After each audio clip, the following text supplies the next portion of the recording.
हम लोग आए दिन न्यूज़ में देखते रहते हैं कि कंपनी की वैल्यू इतनी हो गई, कंपनी सबसे बड़ी कंपनी है, या मार्केट कैपिटलाइजेशन इतनी हो गई, या small cap, medium cap, large cap, ये सारी कंपनीज की वैल्यू हम लोग सुनते रहते हैं मार्केट में। अगर कभी हमने सोचा है कि इसका मतलब क्या होता है? चलिए आइए चेक करते हैं क्या होता है मार्केट कैप और कैसे कैलकुलेट किया जाता है। किसी भी कंपनी का मार्केट कैप उसकी मार्केट वैल्यू इस समय करंट सिचुएशन में मार्केट वैल्यू होती है। इसको निकालने के लिए जितने भी मार्केट में कंपनी के शेयर्स अवेलेबल हैं, उन सारे शेयर्स को कंपनी के करंट प्राइस से, जो शेयर मार्केट में प्राइस चल रही है, उससे मल्टीप्लाई कर देते हैं तो हमें मिल जाता है मार्केट वैल्यू कंपनी का। यह है फॉर्मूला। और मार्केट कैप हमें निकालनी है तो करंट जो शेयर प्राइस है उसको मल्टीप्लाई कर देंगे हम टोटल नंबर ऑफ शेयर्स जो भी अवेलेबल हैं इस कंपनी के, तो इससे हमारा मार्केट कैप आ जाएगा। अब मार्केट कैप का सिग्निफिकेंस क्या होता है?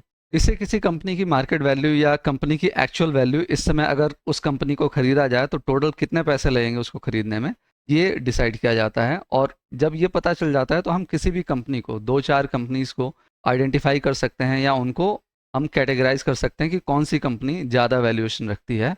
अगर हमें टॉप टॉप 10 कंपनीज निकालनी हो इंडिया की, तो सबकी मार्केट कैपिटलाइजेशन निकाल के उसको असेंडिंग ऑर्डर में कर देंगे। टॉप नंबर पे जो कंपनी आएगी वो इंडिया की टॉप कंपनी हो गई। पहले इंडिया की टॉप कंपनी थी रिलायंस।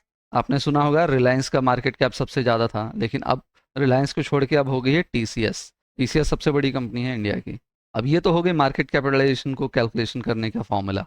आशा करता हूँ आपको ये वीडियो पसंद आ रही होगी, और पसंद आ रही है तो लाइक कीजिए, कोई क्वेश्चन है तो कमेंट जरूर कीजिए। एक और होता है market cap free float market cap. क्या फ्री फ्लोट मार्केट कैपिटलाइजेशन का इस्तेमाल जो होता है वो सिर्फ इंडाइसेस को बनाने में, जैसे Nifty, Sensex, bank Nifty, Nifty 100, Nifty 50, Nifty next 50, इन सब को बनाने में फ्री फ्लोट मार्केट कैपिटलाइजेशन का यूज़ किया जाता है। जब फ्री फ्लोट मार्केट कैपिटलाइजेशन हम कैलकुलेट करते हैं तो वहाँ पे हम सारे शेयर्स से मल्टीप्लिकेशन नहीं करते हैं, उन्हीं शेयर से मल्टीप्लिकेशन करते हैं सिर्फ जो शेयर्स मार्केट में ट्रेड करने के लिए अवेलेबल हैं। अब इसका क्या मतलब हुआ? कंपनी क्या करती है, अपने सारे शेयर्स मार्केट में लिस्ट नहीं करती है। कंपनी के कुछ शेयर्स होते हैं जो प्रोमोटर्स के पास होते हैं, कुछ शेयर्स हो सकते हैं कि गवर्नमेंट के पास हों, और ये जो शेयर्स होते हैं ये लॉक्ड होते हैं। ये शेयर्स सारे लॉक्ड होते हैं। लॉक्ड से मतलब है ये मार्केट में ट्रेड नहीं हो रहे होते हैं करंट सिनेरियो में। ठीक है, तो अब फ्री फ्लोट मार्केट कैपिटलाइजेशन निकालेंगे तो उसके लिए हमें करना होगा मार्केट में टोटल जो शेयर्स अवेलेबल हैं या कंपनी ने जितने भी शेयर्स इशू किए हैं वो माइनस जो लॉक्ड शेयर हैं, जो भी शेयर प्रोमोटर के पास लॉक सिचुएशन में हैं या गवर्नमेंट के पास हैं जिनको लॉक शेयर बोला जाता है, उनसे माइनस कर देंगे। तो टोटल हमारे पास फ्री फ्लोट शेयर्स आ जाएंगे, और फ्री फ्लोट शेयर्स को हम मल्टीप्लाई कर देंगे शेयर प्राइस से, करंट मार्केट प्राइस से हम मल्टीप्लाई कर देंगे तो हमारा आ जाएगा फ्री फ्लोट मार्केट कैपिटलाइजेशन। अब इन दोनों का एग्जांपल हम देख लेते हैं। एनएससी की वेबसाइट में मैंने टाटा कंसल्टेंसी की प्राइस निकाल रखी है, टीसीएस का प्राइस निकाला हुआ है यहाँ पे अगर आप देखेंगे तो ये वाला सेक्शन, ट्रेड इन्फॉर्मेशन अगर सेक्शन में आप जाएंगे तो यहाँ पे है टोटल मार्केट कैपिटलाइजेशन। ये है मार्केट कैप, कंपनी की टोटल मार्केट कैप जिसमें टोटल आउटस्टैंडिंग शेयर्स को कैलकुलेट किया गया है। और दूसरा है ये फ्री फ्लोट मार्केट कैपिटलाइजेशन। अगर आप ध्यान से देखेंगे तो दोनों में काफ़ी डिफरेंस है, ऑलमोस्ट 4 गुने का डिफरेंस है। तो ये होता है डिफरेंस मार्केट कैप में और फ्री फ्लोट मार्केट कैपिटलाइजेशन में। अब ये मार्केट कैपिटलाइजेशन तो हमने देख ली, अब इसका यूज़ कहाँ होता है?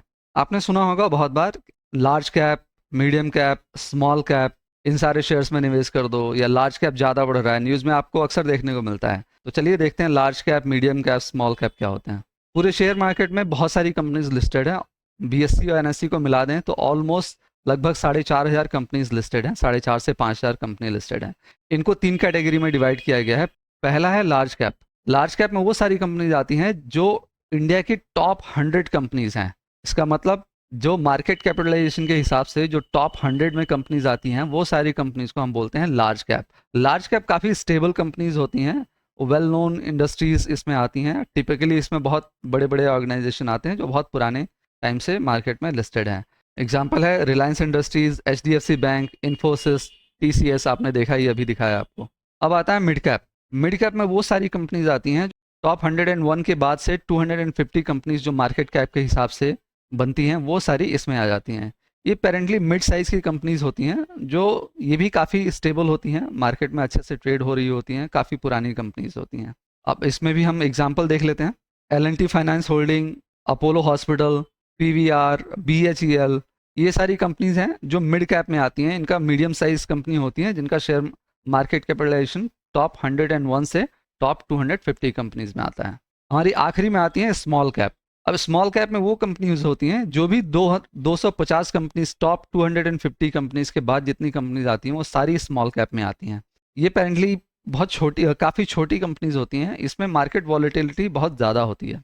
अब मैंने इनको कलर कोड क्यों किया हुआ है? लार्ज कैप जो होती है पेरेंटली सेफ कंपनीज होती हैं जिनमें जो वॉलेटिलिटी होती है, जो उतार चढ़ाव होता है, काफ़ी कम होता है। मिड कैप में मीडियम तरीके से उतार चढ़ाव होता है, और जो स्मॉल कैप होती हैं वो काफ़ी वॉलेटाइल होती हैं। इसमें जो कंपनी अगर कुछ पॉजिटिव न्यूज़ आ गई तो बहुत तेज़ी से ऊपर चलते चली जाती है, और अगर कंपनी में कुछ खराब न्यूज़ आ गई तो बहुत तेज़ी से नीचे चलती चली जाती है। कभी कभी तो ऐसा होता है कि स्मॉल कैप में अगर कोई पॉजिटिव न्यूज़ आई तो आप मार्केट में शेयर उसके खरीद ही नहीं सकते, क्योंकि बेचने वाला ही कोई नहीं होता है। और कभी कभी ऐसा होता है जब मार्केट में गलत न्यूज़ आ जाती है तो आप अपने शेयर्स बेच ही नहीं सकते, क्योंकि मार्केट में कोई खरीदार ही नहीं होता है। इसलिए स्मॉल कैप को काफ़ी रिस्की माना जाता है।